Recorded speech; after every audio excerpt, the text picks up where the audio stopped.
Welcome to the deep dive.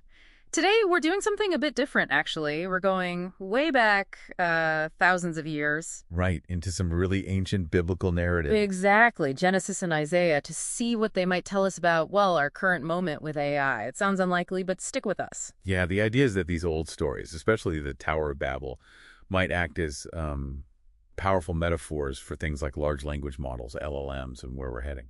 So, our mission for this deep dive, unpack that connection. We want to pull out some key insights about human ambition, maybe the consequences, and figure out where the responsibility for AI's future really lies.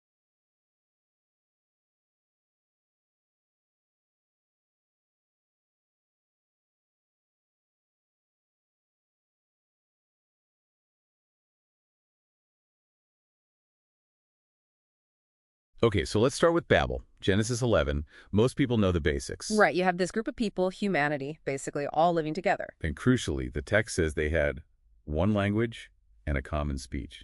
Total unity in communication. And because of this unity, they decide, hey, let's build a city. And not just any city. A city with a tower, one that reaches to the heavens. That phrase, to the heavens, the Hebrew is shemaim, right? It's more than just the sky, isn't it? Oh, yeah. It implies a symbolic reaching, an attempt to, secure their own fame, make a name for ourselves, as the text says, and avoid being scattered. It's about self-glorification, maybe self-sufficiency. And then there's that really striking verse 6, where God observes them. It's profound, isn't it? If, as one people speaking the same language, they have begun to do this, then nothing they plan to do will be impossible for them. wow. It highlights just how powerful that unified language, that shared understanding, makes collective human action, almost limitless potential. But it doesn't end well, does it? No. The consequence is confusion.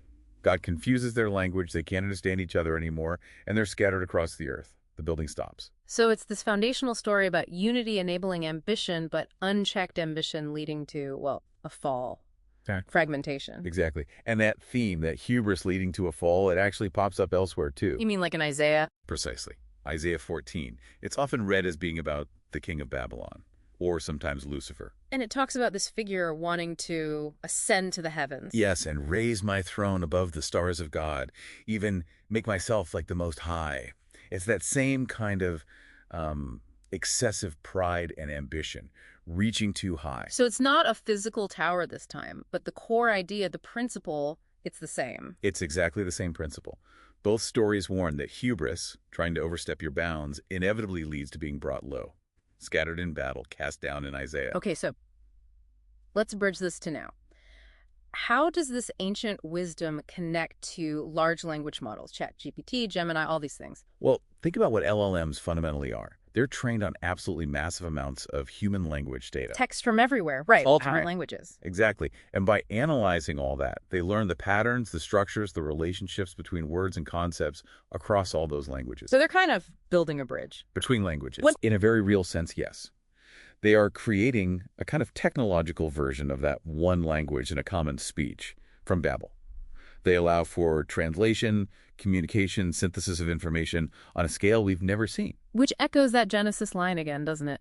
Nothing they plan to do will be impossible. The potential feels enormous. It absolutely does. For good things, too.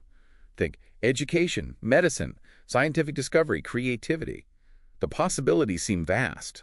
But there's always a but, isn't there? What's the catch drawing from these stories? The catch, or maybe the crucial nuance, comes back to why things went wrong at Babel. Remember Nimrod?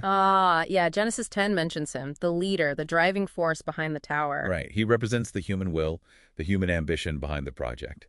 The issue wasn't the unified language itself, perhaps, but the intent behind its use. Okay, so how does that apply to LLMs? They don't have intentions or ambitions, do they? Exactly. LLMs are incredibly sophisticated tools, but they're still tools. They lack consciousness, desire, agency. They're, passive instruments. So the Nimrod of our time, it isn't the AI. No, the Nimrod is us. It's the humans building, deploying, and using the AI. The potential dangers don't come from the model suddenly wanting things. They come from our intentions, the ethics we apply or don't apply, the goals of the companies or people wielding this power. Precisely. It's about the developer's choices, the user's ambitions, the oversight structures, or lack thereof. Human pride, Misuse, greed, lack of wisdom, that's where the potential for a modern scattering or fall lies. So the technology itself could be used to divide us just as easily as unite us, depending on who's guiding it and why. Absolutely. The tool amplifies the intent. The tower might be digital now, built of code, not brick, but the hands building it are still human. So the ultimate takeaway from Babel and Isaiah isn't really anti-technology, is it? Not at all. It's a warning against something much older.